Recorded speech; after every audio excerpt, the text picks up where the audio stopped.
Okay, as you might have guessed, I am at a different venue this time. This is Poker Vlog number 5. Today I am going to the Post Oak Poker Club in Houston. That's right, legal poker in the state of Texas. This is one of the very few that is open. It took me a whopping 27 minutes to get here versus the 3 hours it took me to get to Louisiana last weekend and the 5.5 hours it took me to get back from Louisiana last weekend because of Hurricane Harvey, the aftermath. Well, this is going to be interesting. From what I understand, there is a $10 entry fee and then a $15 membership fee for the day. Now, they're not allowed to take a rake and you're not allowed to tip the dealers or the waitresses or anything like that. Then they charge $7.50 an hour after that. I probably plan on only playing 2 to 3 hours because it's going to get kind of expensive. So it's a different variation of rake, but it's considered a home game. It's like a club, like a private club. So we're going to see. I think they have 12 tables in there. We're going to play some 1-3 Texas Hold'em and see how it goes. All right, let's do it.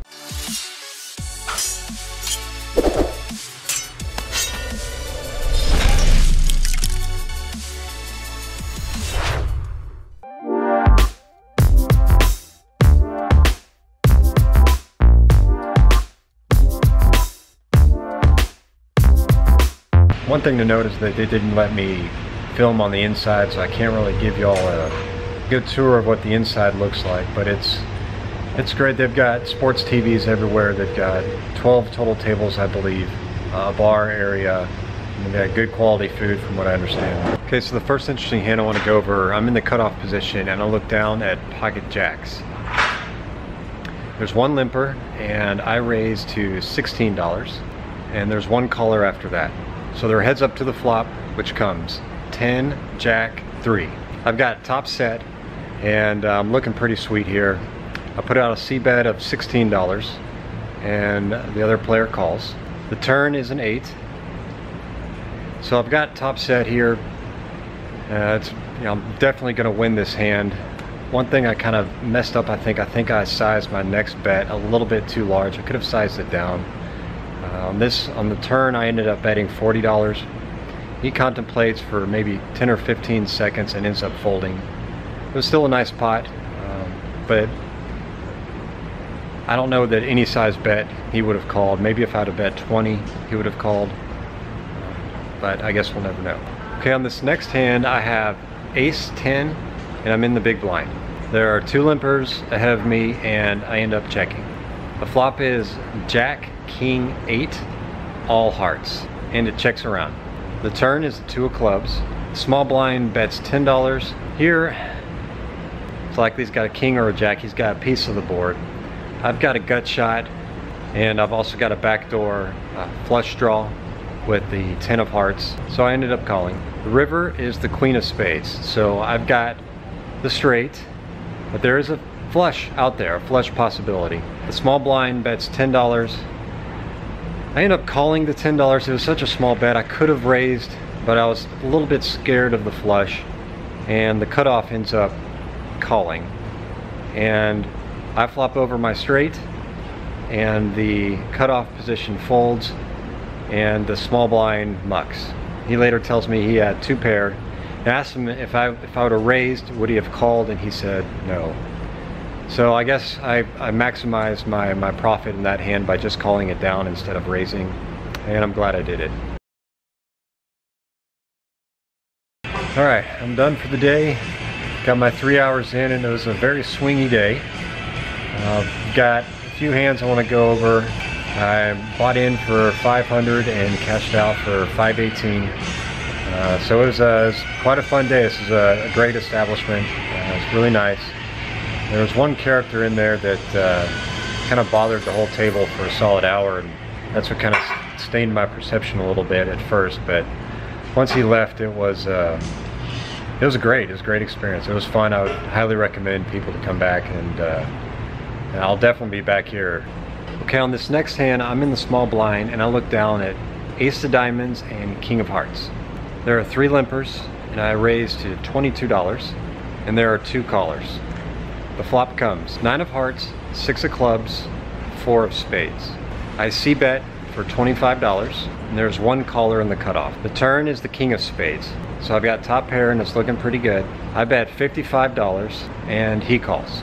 And the river was a queen of spades. This one, unbeknownst to me at the time, was my doom. I end up betting $100 and he turns around and goes all in. At this point I'm like, crap, I don't have much behind me. It's likely he's got a set. I didn't even contemplate that he had a flush. I have about $60 left behind me. I ended up calling with top pair. And he turns over the flush. And I'm just like, gosh darn it. Lost all my stack in that hand. Don't know really what I was thinking. Maybe my bet sizing was a little bit too small. I should have bet a little bit bigger on, you know, my c-bet was probably an okay amount.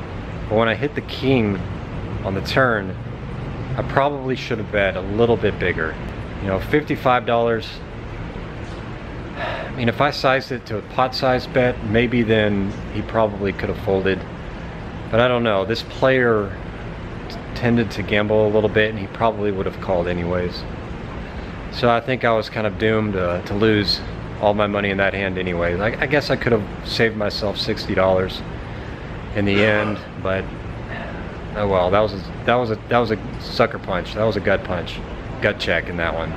Okay, so at this point I buy in for an additional $200. So my total investment is $500. I'm under the gun and I look down at ace 10 offsuit. I end up betting $6 and there are 5 callers. The flop was about as good as it gets. The flop was ace 10 6. So I hit top 2 pair and I'm just, you know, full of joy at this point in time, I guess. You know, it's about, you know, what do I do? What size bet do I bet? I end up betting $20 and there are 3 callers. I'm just like, thank you, thank you, thank you. The turn was a 9. Now, you know, I'm under the gun and I'm first to act. So what do I bet? At this point in time, the only thing I need to worry about is somebody who flopped a set. I ended up betting $60 and it ended up being a little too much, possibly. Nobody had a set. Everyone folded and I took it down. But top 2 pair on that board, it looked like there were a couple other people that had ace X, maybe ace queen, ace jack, maybe an ace and a smaller card. I was hoping that somebody had, you know, a smaller 2 pair like ace 6 or whatnot, or maybe ace 9, but no luck. And I end up taking it down. Okay, so about 2 hours and 40 minutes into my session, so I'm almost done. Maybe 2.5 hours into my session. I look down at pocket kings. So I'm like, yes. So I'm in the middle position. There are 2 limpers and I raise to $16. There's 1 caller and the other limper raises to $45. Yeah. So this is a guy who just limped in and then all of a sudden he limp raises to $45. There's no way he's limping in with pocket aces like that. I seriously doubt it. So I end up re-raising all in. I put in an additional $246 and he calls. And the cards, the board runs out as follows. Board comes 9, 7, 7, 7, 3. And he turns over ace 3 and my pocket kings hold up. So I double up.